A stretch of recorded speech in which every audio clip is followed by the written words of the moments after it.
Bismillah ar-Rahman ar-Rahim. Assalamu alaikum, everyone. May peace be upon you. My name is Asma Rahman. I'm the National Chapter Manager with the National Office of Council on American Islamic Relations. Welcome to the Wednesday night episode of the Daily Dose, COVID Conversations with CAIR. Thank you all so much for joining us this evening. We have a great program lined up. We're very honored to have Sister Salma Abu Juderi on the show. She will be giving us guidance on mental health, well-being, strategies on how to manage stress as we brave this difficult, uncharted time in our lives, and much more. This is a Ramadan like one we've never had before, with so many uncertainties, challenges, and opportunities for growth, inshallah. But first, I'm very excited to introduce my co-host, Salaedin Maksut. He is doing excellent work as a executive director of CAIR New Jersey. Salaedin, welcome to the show. How are you doing tonight? Alhamdulillah, thank you so much for having me. It's a pleasure. Doing well, alhamdulillah, thank you. How's it going in New Jersey? You know, first of all, actually, I'd like to hear, how long have you been with us? How long have you been with CAIR New Jersey? Right. So I started off as deputy ED back in October, early October, and then I transitioned as the full-time executive director in December when the previous ED had retired. Brother Jim Seuss, who served the chapter for quite some time, alhamdulillah, did an amazing job, and it was a blessing to have him as a mentor. And he retired in December, and since December, I have been the ED, alhamdulillah. And what were you doing before that, Salaedin? Before CAIR, I actually had just graduated from Columbia, my MA in Islamic Studies. And before that, I did my BA in Islamic Studies as well from NYU. MashaAllah, wow. I have to do a shout out to Brother Jim, actually. In our last big, we have this big gathering, for folks that don't know, gathering of all the CAIR staff, board members, all throughout the network. And last year we made small groups, and the small groups consisted of about 3 to 4 people. And we each talked about a goal that we have, a life goal for this next year. And it wasn't supposed to be work related, but Brother Jim, his was that he will retire and he will train somebody to take his place. I think he's the only one who actually got to his life goal for the year. So, mashallah, he did an amazing job, choosing you as the person he wanted to train. And you've been doing so great, mashallah, so much wonderful work. I also wanted to ask you about your community. Like, how is the community faring during this time? We'd love to hear what the scene is like in New Jersey on the ground. Absolutely. I mean, right after New York, Jersey is the second hardest hit in the nation. So it's been quite difficult for us, but the Muslim community did not hesitate in early March, although it was very difficult for many of us, the imams and the community leaders, but they were very quick to shut down the masajids, not just for Jummah, but for daily prayers, of course, and all the community events. While it was a very, very difficult decision to make, they were quick to act, and we were, made sure to take any precautions necessary to shut down any of the community centers and the masajid in general. But on top of closing the masajids, we've been very active and on the ground. Plenty of relief work going on, humanitarian aid going on, whether it's donating to food pantries or volunteering for delivery to various homes in need. The Muslim community here in Jersey is really on the forefront in the efforts of fighting, any of the issues that we see in the community, and really taking the steps to flattening the curve and distancing ourselves from although it's very difficult from our family and friends. But alhamdulillah, we're doing really well. Some good news, actually. I had a reporter call us today, and he asked, if I have any, if I had known of any local imams that had passed away due to the virus. And I actually paused for a second, and I thought, really, I haven't come across any. So alhamdulillah, we are really blessed to have such a very strong response. And we were very firm in the very beginning, and we just did not hesitate to make sure that we did what we had to prevent the spread. So alhamdulillah, I can say our community is doing well. Obviously, we're struggling, though, of course, as everyone else is, but we'll persevere, inshallah, and we'll get through this together. Inshallah. Wow. I know you've had a really busy day today, Salaedin. Yes. And Very busy day. that is that, we've heard about the news coming out of New Jersey this morning about a threat made against a Muslim congressional candidate, who many of us know, Amani Al-Khatbate from Muslim Girl magazine. We know that CAIR has asked the FBI to investigate the threat. Can you tell us a little bit more about that? Right. Yeah, it's been quite a busy day. And Amani's cases have been quite unfortunate. Last night, she called me late last night. She had a town hall on Instagram. And not too long after the Instagram town hall, she received a few phone calls. At first, she did not entertain any of the phone calls. But after the third call from the same individual, she thought to record the call. And so she did. Thankfully, she did, because we were able to hear the audio, which was really horrific and chilling. And the individual had threatened to kill her family and herself, and had invoked previous addresses of hers. So it was really scary to see that they knew so much about her, and just threatening to kill her and saying other horrific things that was just very disturbing. So as you mentioned, we acted quickly. We issued a press release in the morning. We called the FBI and local law enforcement, asking them to really investigate the issue and to speak up against this, what seems to be all too common, unfortunately, negative rhetoric that is coming out from, whether it's the average people, or other local officials. This very negative Islamophobic rhetoric that is targeted against American Muslims running for any office. That is so unfortunate. I mean, what area of New Jersey is she from? I know there's like a New Brunswick. It's like if we get into the ready debate for of whether or not central New Jersey exists or not, but it's a question for a different day. But alhamdulillah, she actually is from New Brunswick. Yeah. Okay. Yeah, by Well, Rutgers area. Thank you for all And of unfortunately, yeah. Sorry, go ahead. No, unfortunately, it's not the only story. I mean, there are so many like it too. I mean, also today, we received a call about a sister who unfortunately was verbally assaulted while leaving a caravel. And the individual that assaulted her was a gentleman. After he had verbally assaulted her, she had retreated to her car with her 1-year-old and immediately decided to take a picture of the individual. Rightfully so, smart move on her part. But when he saw that she had begun taking a picture of him, he had decided to hit her car with his. She immediately called 911, and the individual was arrested, and we're pursuing that case. But unfortunately, this type of abuse and harassment has become all too common, especially in very stressful times like this. You would think it would slow down, but unfortunately, actually, it's going up and up. SubhanAllah. That segues well into some of the topics that we're going to cover tonight with Sister Salma. I think, without further ado, I'd like to introduce, inshallah, Sister Salma. It's my honor to introduce her tonight. Sister Salma Al-Qadi Abu Juderi is a founding board member of the Peaceful Families Project, otherwise known as PFP. She's currently serving on the advisory board and as the primary trainer for PFP programs. She provides workshops and training for community leaders, imams, faith communities, domestic violence service providers, and mental health professionals on healthy relationship dynamics, Muslim mental health, and domestic violence prevention. She's presented at national and international conferences on these topics, mashallah. Among her numerous publications in the fields of domestic violence and mental health, she authored the facilitator guide for the training program Garments for One Another, Ending Domestic Violence in Muslim Families, and the chapter entitled Domestic Violence in Counseling Muslims, Handbook of Mental Health Issues and Interventions. She has co-authored What Islam Says About Domestic Violence, a guide for helping Muslim families, and Before You Tie the Knot, a guide for couples.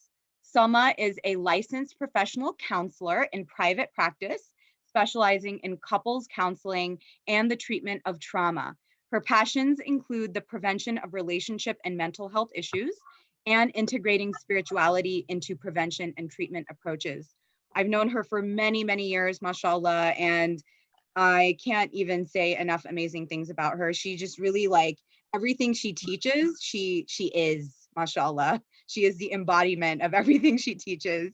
So Jazakallah khairan, Sister Salma, for being with us.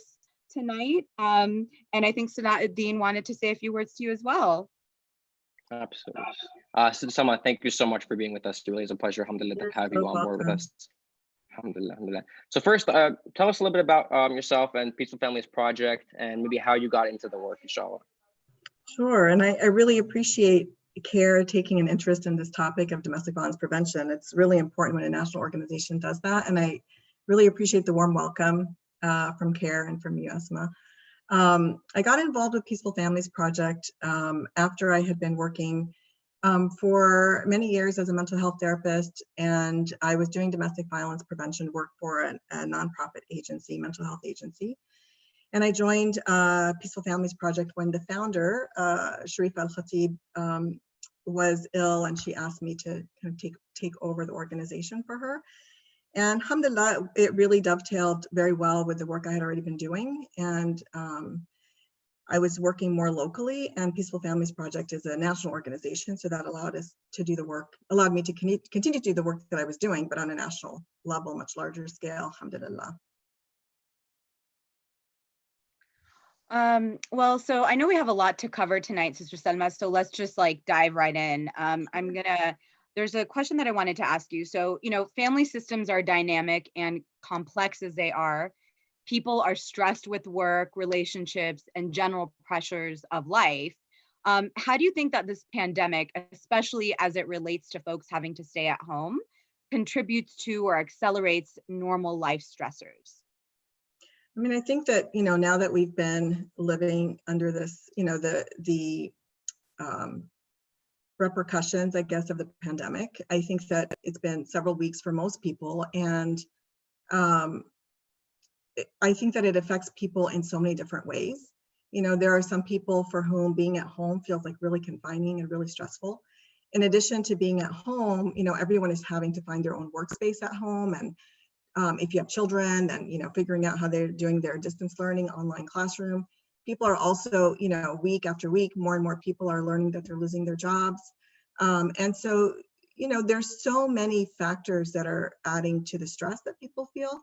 Mm-hmm. But every single one of us is going to experience that stress in a different way. And so even within one family, some family members might react by being more irritable, some might be feeling more sad, and some may become withdrawn, some may become more aggressive if they're not able to manage their distress. So it can really have a variety of, kind of manifestations. Does that answer your question? Yeah, I think so. I think to follow up on that, what are some things that you're hearing from your community members and from your staff about, these stressors right now during the pandemic?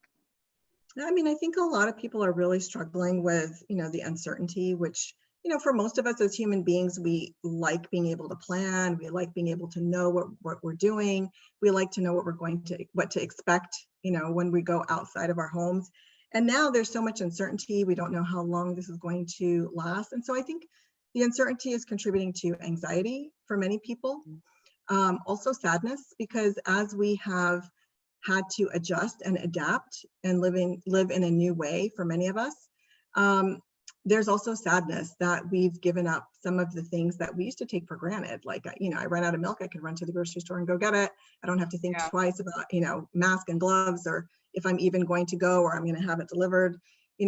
Where we go outside, we talk to our neighbors, in the shared driveway, whereas now you always want to make sure you're like at least 6 feet apart. So, developing a little bit of hypervigilance in terms of like how close or far is this person from me. And so I think that also creates sadness, and there are some losses that we're all experiencing, even as we are, showing our resilience in the way that we are adapting and adjusting. Yeah. So, sadness indeed, especially for myself at least. Living with my grandmother is very difficult, right? Because you want to be able to hug your grandmother, but you can't. So it actually becomes very difficult and very sad. I have a question, actually, if I could. So conflict and stress obviously are, of course, normal things.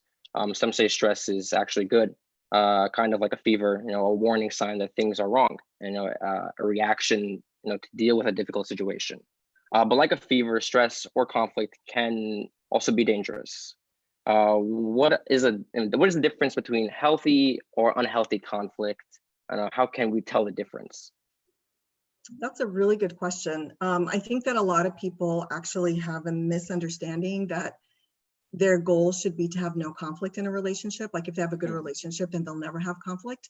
And so many people try to avoid it at all costs. But in actuality, conflict helps us to grow, because if I take the time to listen to your perspective and you take the time to listen to my perspective, and we have to sort of, negotiate and learn more about, how the other person is thinking, we might come out on the other end with a much more enriched perspective. We may have some creative ideas about how to solve a problem.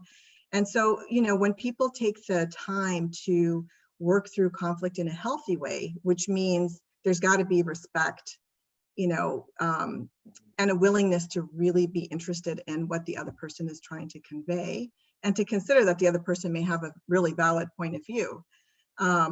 Whereas unhealthy conflict is when people don't have respect or regard for the other person's opinion, and they're really not interested in listening. And so instead of listening to your ideas and your opinions, I would be forming a rebuttal and just criticizing everything that comes out of your mouth without really considering, oh, maybe he has a good point. Maybe he's actually seeing it in a way that makes more sense than I was initially seeing it. So that would be, a contrast between healthy and unhealthy. Unhealthy conflict never ends with growth. It ends usually with really bad feelings. Like people just feel bad.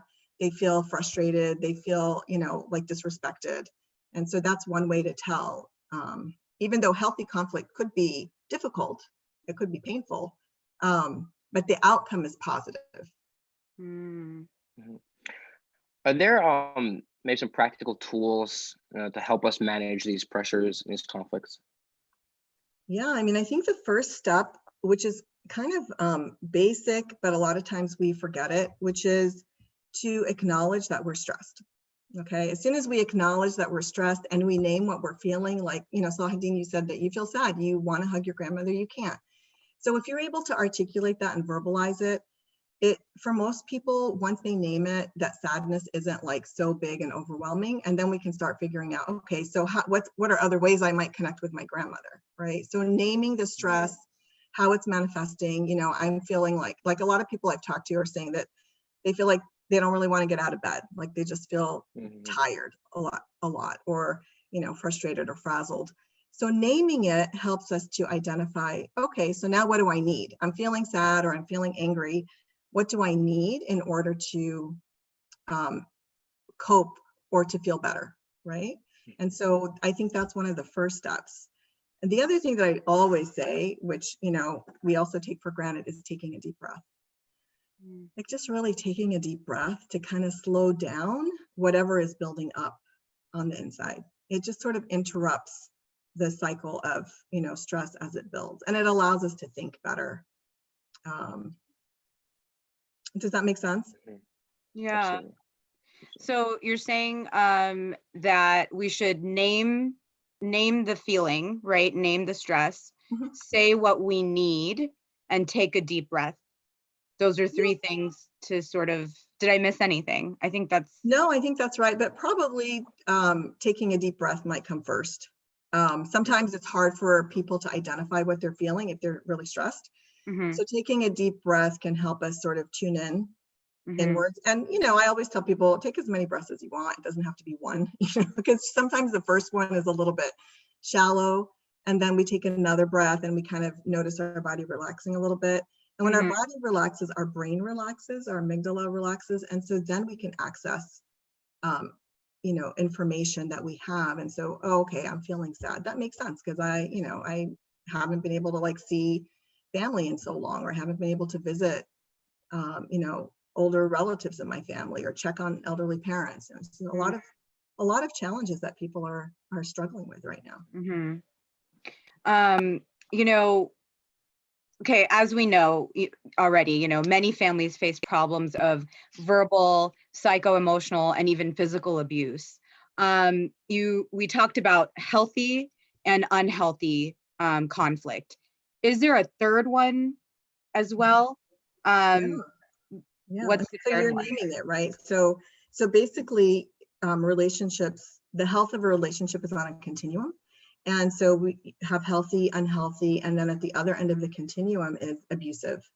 And a lot of relationships can teeter on the border between unhealthy and abusive. But if you have an abusive relationship, one of the hallmark sort of symptoms of that is that one person is living in a state of fear of the other person's behavior, because that behavior is, it's abusive in terms of like name calling, insults, some of the things that you talked about, Brother Salaedin, that happened in New Jersey. So those are examples that we clearly see as like assault, right? Mhm. And when those things are happening in a person's home, within a person's family, that's abusive behavior, right? So if a person is assaulted by their spouse or by a sibling or by another relative, then that's what we're calling domestic violence. So the same things that we would identify, they happen by a stranger, we would call it assault or abuse or manipulation. When it happens inside the home, it's domestic violence. Unfortunately, it's not uncommon. Mm-hmm. So, actually, I think Salaedin, you were going to ask a couple questions about PFP, or can we talk a little bit about what counts as verbal abuse versus, so because you say there's an unhealthy relationship and then there's like the abusive relationship. What is verbal abuse versus like just an unhealthy sort of verbal argument, right? So sometimes people's arguments in an unhealthy relationship could escalate to abuse, where people are calling each other names. They're assassinating each other's character, like, you're such a slob, you're this, you're that. That can happen. Mm-hmm. And it can be like both people are calling each other names. So we would say that that's, it's abusive behavior. We don't want to see that. But when there's no element of fear and there isn't like one person who is using the verbal insults or name calling as a way to intimidate the other person, it's like sometimes people just don't manage their anger very well. They don't have good control of what they say when they're angry. But the two people are not really, nobody's afraid of the other person. They're sort of equally going at it. That's pretty unhealthy. In an abusive situation, like an abusive relationship, we're really looking for patterns. So when this is like a recurrent pattern and it's one person who is intimidating another person to dominate that person, to control that person, and is using words or behaviors like hitting or threats, then that's a situation of domestic violence. Does that clarify a little bit? Yeah, I mean, usually we think of abuse as violence, right? But like you're saying, abusive conflict or relationships can also be verbal, right? It's more about, or is that not correct? Yeah, no, that is correct. But so when we talk about domestic violence, even verbal abuse like insults, threats, we consider that violence because it causes a great deal of harm, whether the harm is psychological harm or whether it's physical harm, right? So if you think about if you're being bullied, for example, by being called names, and if this is happening inside your home or if it's happening outside your home, that takes a toll on a person emotionally, right? And so a person could feel emotionally bruised and battered, or a person could be physically bruised and battered. And to be honest, I think sometimes people don't realize that abuse doesn't have to look aggressive and it doesn't have to be loud and ugly. It could be really soft, and cold. Like, for example, sometimes threats are made without the person who's making the threats never raises their voice. They whisper. They can whisper a really cold-hearted threat, like, I'm going to kill you. And it doesn't have to be done loudly, or it could be just pushing the person outside the front door and locking the door, and now you're locked out of the house. You didn't have to leave any marks on you. But there are, of course, incidents where there's, physical violence, where there's severe injuries and even to the point of murder, right? So we do have fatalities in the general public and in the Muslim community when the domestic violence escalates to that point. Would you say right now during this time, during the pandemic, because folks maybe already didn't know how to deal with their stress very well. They may be being abusive and not even realizing it. And then that escalates and becomes even worse. And, you know, just in terms of right now during the pandemic, is this something that has increased? I mean, I'm sure it has, but I'd love to hear your thoughts on that. Yeah, so you know, another hallmark of domestic violence is isolation. And the Mhm. paradox here is that the social distancing that we're practicing for our physical health can also exacerbate scenarios where there's already domestic violence. So let's say a person is in an abusive relationship, but they're going to work, or the abusive person is going to work, or you're going to school, or you have family to visit. So there's ways out. Right now, there's really no way out. And so if you are already in an abusive relationship, it's likely to intensify. If you weren't in an abusive relationship, but you're living with somebody who has really, really poor ability to manage their stress and their anger, it's possible that abuse could start under these circumstances. You know, there are some risk factors that increase domestic violence. The first one is if you've grown up witnessing it, or if you were abused yourself. It's a risk factor. But losing a job, like unemployment, is a risk factor, especially for men, because it's very demoralizing. And when people feel helpless and powerless, if they don't have good, healthy coping mechanisms, they may resort to violence. Yeah. Yeah. You know, I'd love to hear more about, you know, the risk factors that they could be overlapping with the pandemic right now, but also just be in general with or without a pandemic that could lead to behavior like this. Yeah. So you know, as I said, the most critical factor is having witnessed or experienced abuse. And so that's why, you know, with PFP, our focus is on primary prevention.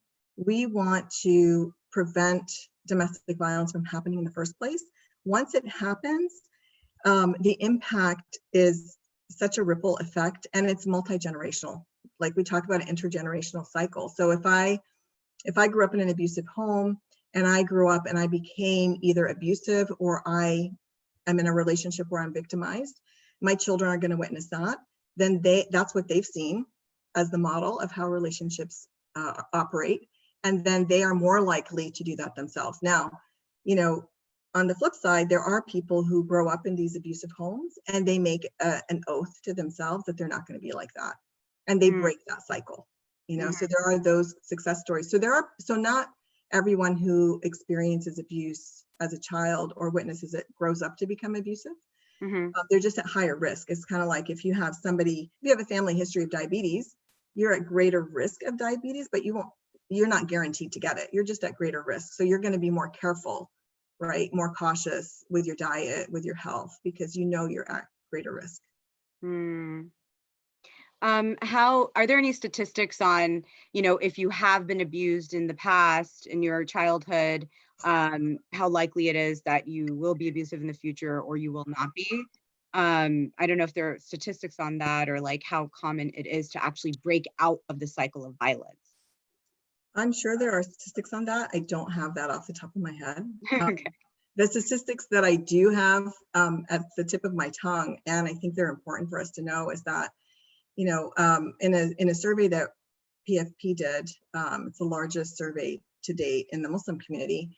1 in 3 people who took the survey said that they had experienced intimate partner violence. So violence at the hands of a spouse or a fiance or a dating partner. And more than 50% said that they had experienced some kind of abuse in their families at some point in their lifetime. It could have been as a child, it could have been as a teenager or as an adult. So we know that it's a very common thing. And then we also know from history, from other experiences, that under circumstances like the one we're in, which is a very high stress, and then the isolation is really a big contributing factor, we would anticipate the rates of domestic violence to go up. We don't have those statistics quite yet because, you know, if you imagine that you're living in a household with somebody that's abusing you and you're afraid of them, and there's nowhere private to go and talk, it might be difficult to actually make a call, you know, to get help. So I don't know that we can accurately determine like how many people are being impacted right now, but we do know that it's just much more difficult for people to reach out or to leave, because where are you going to go, right? Like a lot of places are closed. But I don't want to stop there. I mean, that sounds pretty like hopeless, right? So I want to make sure people know that there are resources and there is help. I do want to talk about that too. Maybe before turning to resources, one other question I might have is maybe like if you could elaborate a bit more on like what is the difference in terms of domestic violence and intimate partner violence? Sure. You know, it can be really confusing sometimes because there's lots of terms that are sometimes used interchangeably, but there are also, you know, groups of people that prefer some terms over another. I prefer the term domestic violence because it's a broader category and it includes abuse between any family members and even, you know, extended family members, anyone in the household, right? Whereas intimate partner violence is specifically between the two intimate partners, so husband and wife, or, you know, fiancés or dating partners. So it just talks about that couple relationship. And when I'm talking about domestic violence, I'm really like broadening it so that I can address as many of those relationships as possible, including parent-child relationships. Mm-hmm. So then, what can someone do if they are in danger? I mean, you mentioned before that, you know, it can escalate and unfortunately can turn to, you know, very scary directions. Mm-hmm. I mean, what can we do if we feel as if we are in danger? How do we prevent it from escalating? Yeah, that's a really important question. So I think the first thing is, you know, you have to know what kind of danger you're in. So if you're in harm's way, you're going to get injured, or there's a threat of, you know, something more serious, like somebody's threatening to kill you, a person should not hesitate to call 911. Like, it's just the same, like if you have chest pains and you think you're having a heart attack, you're just going to call 911. You're not going to like think too long about it. You just pick up the phone and call 911. Right. If it's, you know, the kind of danger where, you know, you're feeling like psychologically impacted because of being verbally abused or threatened, or even if it's, you know, physical violence like shoving and pushing, you could call the National Domestic Violence Hotline. And that number, I wish everybody would memorize it. It's really easy, 1-800-799-SAFE. And they are connected to resources like in every locality. And so they'll connect you. But the most important thing is that there's somebody that you can either chat with, you know, text with, or talk to that will just help you figure out like what is the situation and what resources might be best for you. And that someone could be family and friends, right? So, I mean, what is the role, I guess, of your family or close relatives, and in the intervention process? You know, what aspect, you know, do they play in that? Mm-hmm. Such an important question, because oftentimes family and friends become aware of the situation, sometimes even before a person realizes that their relationship is abusive. Like sometimes it's hard for us to acknowledge that the relationship might be abusive, but other people could see it. So really one of the most important things for family and friends is that if a person comes to talk to you about their relationship, that you just listen. Just listen and don't jump in too quickly to tell people what to do. Really just listen, validate that person, that, you know, like that sounds like a really awful experience that you're going through. What can I do to help? What would be helpful to you? Because then that person is going to tell you, like, I just really need you to listen right now. I can't go anywhere. I don't want to do anything. I don't want to call the police. I just really need you to listen. Obviously, if that person is in danger, you may need to call the police, you know, for them. But you know, if they might just need someone to talk to, they may need to be given resources, phone numbers. They may need you to look something up on your computer, like what are the local domestic violence resources, because they don't have enough privacy to do that in their own home. So, you know, being familiar with at least the national hotline is something that you can easily give someone. But I can't underestimate the power of listening and telling people that they don't deserve to be abused. the worst thing that you could do is to ask a person like, so why, let's assume it's the husband is the perpetrator, if we're just for the sake of this discussion, if we were just, the worst thing that you could do would be to say, so why did he hit you? Like, what did you do? That would be the worst possible thing to say, because then you're suggesting that the person who's getting abused is somehow to blame. Okay, so you always want to just make sure that you are clear yourself that the person who's being abused is not to be blamed.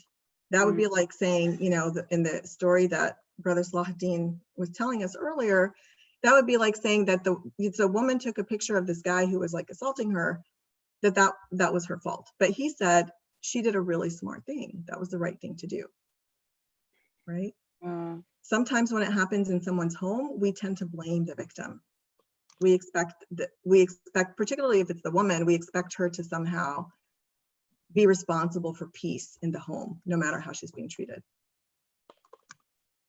So, Sister Selma, does PFP provide actual support services? We'd love to hear how PFP comes into all of this when folks are looking for resources and help. Yeah, so our role, as I said, is primary prevention. So we don't actually work directly with victims of domestic violence or perpetrators of violence. But what we do is we provide the training to community leaders, to imams and chaplains. In fact, I'm really excited. We're about to release a toolkit for imams and chaplains. We provide training to service providers so that they can provide services to Muslims in a culturally competent and sensitive manner. And then our website has a lot of resources for people, you know, whether it's just to learn about domestic violence and what it is, or whether it's, you know, phone numbers. We're currently in the process of updating a directory, national directory of Muslim service providers, which should be out in a couple of days, inshallah. So, you know, our job is to connect people with the resources. We develop materials that are for Muslims using Islamic teachings, and we also do research, as I mentioned, our survey. So that's the work that we do. Can you repeat that number again, the domestic violence hotline, I believe, 799? SAFE, S-A-F-E, right? SAFE like safety. So 1-800-799-SAFE. Okay, 1-800-799-SAFE. Okay, got it. Yeah. I think Salaedin wanted to ask a question next. I can tell him, see him wanting to jump in. Anticipating. Well, I mean, to bring us out of like this very heavy discussion, which is of course important, but maybe, Sister Selma, do you have any examples of a situation that started off in a difficult situation but ended positively? I mean, honestly, I'm so blessed in the work that I do as a therapist. So as a mental health therapist, which is separate from my job with Peaceful Families Project, I've been able to witness so many positive situations. First of all, I've been really impressed with like the resilience that people have. So people can go through tremendous suffering and they can be quite resourceful and resilient. So whether it's women who break that cycle, that intergenerational cycle of violence, and they get help, and they might have to leave their the perpetrator. If the perpetrator is the husband, they may have to leave that person, or if it's a father, whoever it is, they may have to leave that relationship and really go through times of struggle, but then get themselves to a place where they are healthy, they're happy, they're able to raise their children in a peaceful environment. They may, you know, go on to another relationship that's healthy. And also I want to say that, you know, I've worked with people who have been abusive as well, and there are people who they may come to recognize that what they're doing is wrong, and they may decide to make changes in their behavior. So that does happen as well. Not as common, but it does happen. So there are positive success stories for sure. And actually there are people all around us that we might all know without knowing that they've been in abusive relationships, who have survived those and moved on to a much better place in their life, because abuse is so common. So there are success stories all around us. Yeah. Maybe a final question, if I could, Sister Asma. Is it the billboard one? Yes, my favorite Actually, question. before we do that, I just wanted to ask. Before we if go on to that Sister- one? Oh, okay. Yeah. I wanted to ask if Sister Selma had, so we have one final question for you, but before we sort of wrap up, is there anything else that you'd like for the audience to know, to hear, any, tips or anything, to help survivors of domestic violence, anything at this time that you'd like to share with us? Something that I think is really important is that every single one of us should know that we can make a difference in preventing domestic violence and in ending domestic violence. And the way that we can make a difference is to learn about it, to understand what it is, to recognize it. And when we see it, and trust me, when you open your eyes, you will see it happening in front of your eyes. Say something about it. Do something about it. Even if that doing something might be to tell the person who's being abused, I saw that, that wasn't right. You didn't deserve that. That is something, right? Even if it is listening when somebody's telling you that they're in an abusive relationship, that is something. Or giving a phone number for the domestic violence hotline, or giving out our website, peacefulfamilies.org. That is doing something. So every single person in our community can play some role in making a difference and contributing to healthier families, inshallah. Thank you. Thank you for that. And then my favorite question, of course, to wrap it up. If you had, a billboard on a major US highway, what would your message be? Like, what would you want the world to know? Yeah, I want 2 billboards, and one billboard is that words matter. So if we, you can cut through someone's heart with a word, and you can lift someone's spirit with a word. And so words matter. And my other billboard is that listening makes a difference. Simply listening, because people feel sometimes like they're helpless. They can't really do anything for a person who's in an abusive relationship. But listening is probably one of the most important gifts that you can offer someone. And so that would be the other big billboard that I would love to have on the highway. Listening and being actually present in that conversation, in that communication. Yeah, absolutely. Absolutely. Yeah. Not just sitting there, but really, really listening with your heart. Those are beautiful. Hearing is one thing, but listening is another. Absolutely. Yeah, you're right. You're right. And I'm glad that you are highlighting that. Yeah. Not just sitting there. Yeah. Well, thank you so much, Sister Selma. This has been a very enlightening conversation. It has been, like Salaedin said, a little bit heavy, but that's so important for us to know and hear. And, some of us are so disconnected from each other on an everyday, regular basis. And right now, we're even more disconnected from the realities that some people face. And, just even hearing you remind us of these things helps us to connect more with the idea that there are things happening even within our own network, even could be very close to us, that we may just not even realize, and being there for our friends and family is what's of utmost importance. So thank you so much. Yeah, I'm so grateful to you guys for, taking this topic. A lot of people shy away from it. But really, if we think about we can help in any of the ways that I mentioned, you are making a difference. And so then it feels a lot better, right? When we know that we could actually make a positive difference simply by just listening, simply by learning. There's a lot that we can do to make a difference. Thank you guys so much. Thank you so much, Sister Selma. Thank you. Jazakallah khairan, Sister Selma. Thank you for coming on. Have a wonderful evening, inshallah. Thank you. You too. Assalamu alaikum. Assalamu alaikum. Alaikum assalam. Well, Salaedin, thank you so much. It's been a pleasure co-hosting with you. Yeah, I inshallah we'll get to do this again soon. We're having these shows every night. And we've been doing it so this is for everyone, actually, not just for Salaedin to know. I know Salaedin actually already knows this, but these shows have been happening at 8 p.m. So from the very beginning of when we started. But due to Ramadan, our schedule will be changing starting tomorrow.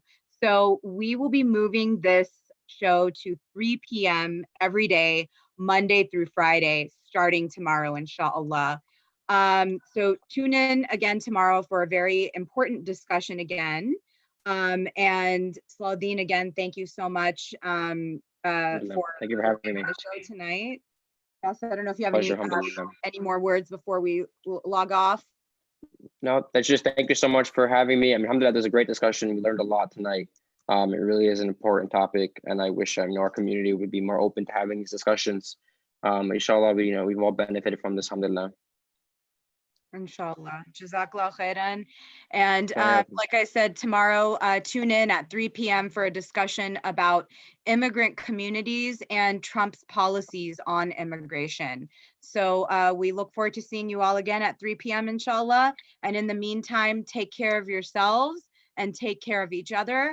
Wassalamu alaikum. Good night.